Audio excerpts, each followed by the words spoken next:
every school, there's a line. Cross it, consequences follow.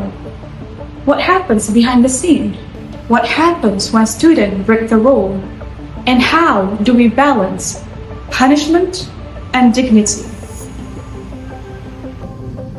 Today, we're going into students' disciplinary problems, where students' behavior meets policy, and how a decision can affect their future. I was 16 and there was a fight in the hallway. I was suspended from the school for 5 days and no one asked about it. That's when I realized the moment of school times. So, do you mind telling us what happened to your son? Well, my son was caught guilty. I expected the consequences, yes, but I also wanted support. But instead, there was no support. All they did was punish him in the process. So I'm actually a little bit disappointed. These kind of stories we have heard multiple times. But when the discipline is at the table, what should we do? What should the school do?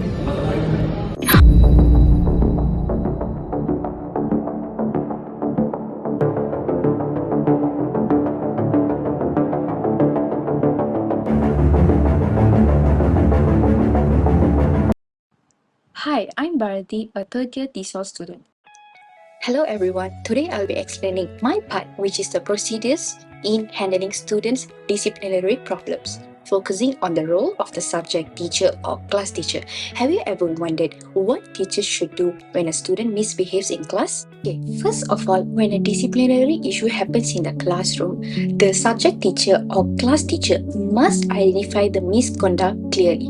For example, coming late to the class, not completing the homework, disturbing other students, or using inappropriate language. At this stage, the teacher should remain calm and professional and make sure the situation does not affect the learning environment.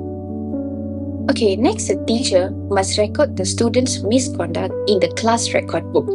This record book should include the student's name, date and time of the incident, type of misconduct, and a brief explanation of what happened in the class.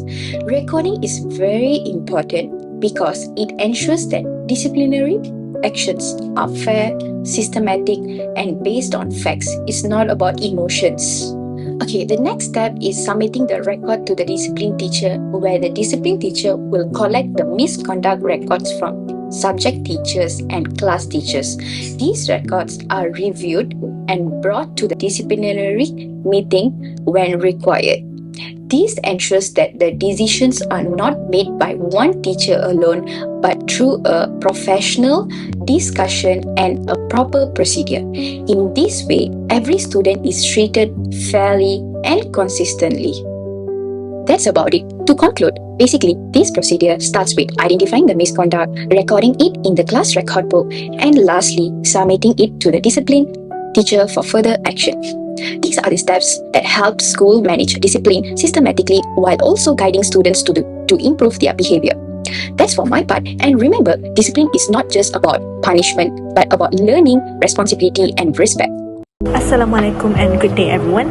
My name is Amanina Zahra binti Abdul Aziz, and now I'll be talking about one procedure to overcome students' disciplinary problems, which is that all teachers need to handle minor disciplinary cases promptly and prudently before they become a more serious case in the future. In our country's context, behaviors such as arriving late to class, talking during lessons, and also wearing incomplete uniforms are examples of minor offenses that must be addressed immediately to prevent any escalation.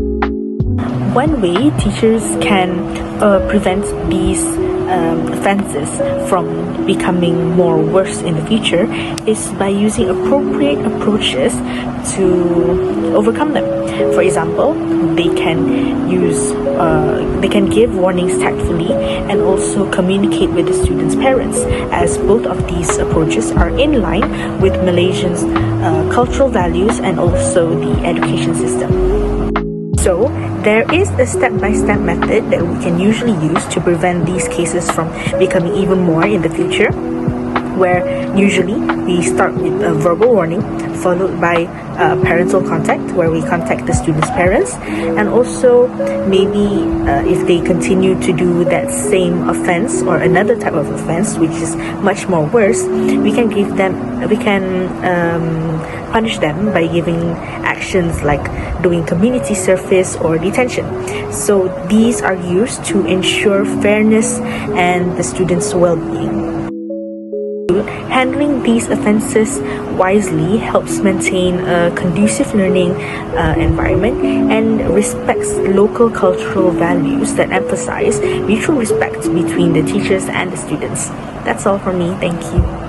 Hello, my name is Nura Ahmad Farhana, and today I will be talking about the first procedure, which is distributing lists of minor, moderate, and major offenses.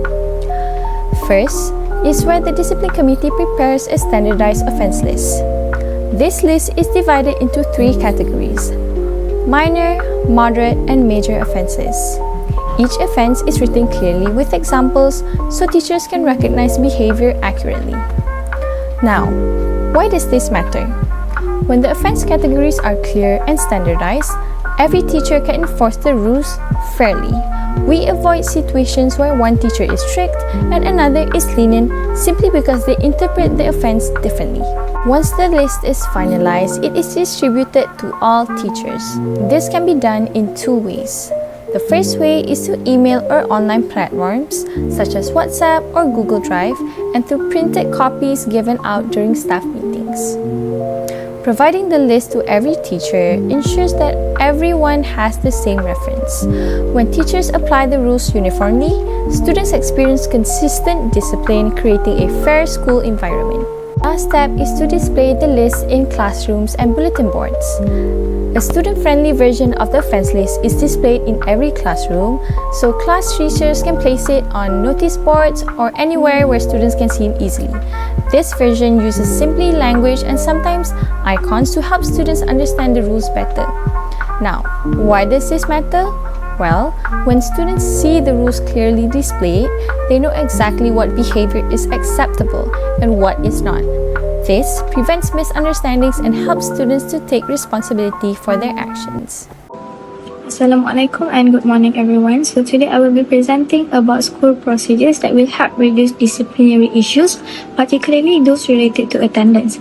These procedures focus on encouraging positive behavior by recognizing and rewarding students who consistently attend school and avoid truancy.